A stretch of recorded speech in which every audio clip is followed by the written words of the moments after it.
ஸ்ரீரங்கப்பட்டணத்துலேருந்து கிளம்பி லஞ்ச் முடிச்சுட்டு நாங்கள் அடுத்து போன பிளேஸ் வந்து சாமுண்டீஸ்வரி டெம்பிள். ஆடி 18ஆம் பெருக்கால அன்னைக்கு வந்துட்டு இவ்வளோ கூட்டம் இருக்குங்கிறது வந்து ஒரு கெஸ் பண்ணது தான். பட் இந்த அளவுக்கு கூட்டம் இருக்கும் நான் வந்து நினச்சே பார்க்கல. அவ்வளோ கூட்டம் இருந்தது. நிறையா தமிழ், தெலுங்கு பீப்புள்ஸ் வந்துட்டு நிறையா பேர் வந்திருந்தாங்க. நீங்கள் கர்நாடகாவுக்கு வரீங்க அப்படின்னா, கண்டிப்பாக மைசூரில் இருக்க இந்த ஒரு சாமுண்டீஸ்வரி டெம்பிளை வந்து விசிட் பண்ணுங்கள். You will love it. அந்த அளவுக்கு ஒரு பவர்ஃபுல்லான ஒரு நல்ல ஒரு பாசிட்டிவ் வைப்ரேஷன் வந்து உங்கள் லைஃப்பில் வந்துட்டு இருந்துக்கிட்டே இருக்கும்.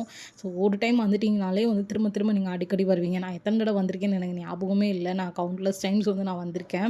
ஸோ எனக்கு ரொம்ப ரொம்ப பிடிச்ச ஒரு டெம்பிள். அங்கே தரிசனம் முடிச்சதுக்கப்புறம் வந்து பக்கத்தில் இருக்க ஸ்ரீ மகாபாலேஸ்வர் டெம்பிளுக்கும் வந்துட்டு தரிசனம் பண்ணியாச்சு.